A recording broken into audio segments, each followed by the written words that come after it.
Hi guys, just wanted to do a video on how to log in to Legends of Learning.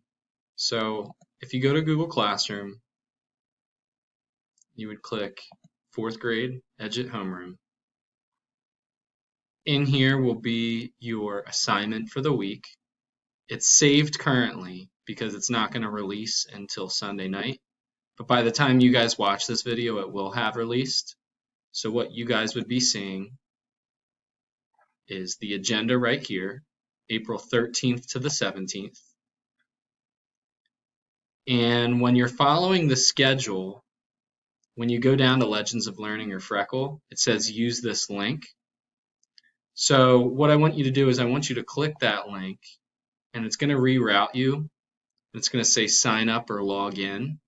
At this point, you're just going to click login and then you're going to click login with Google account.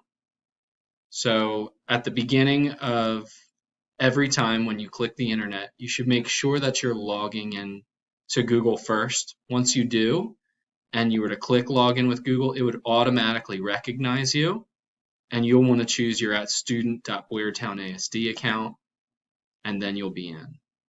Mine's going to say two different things because I'm logged in as a teacher. Yours would say login with student account.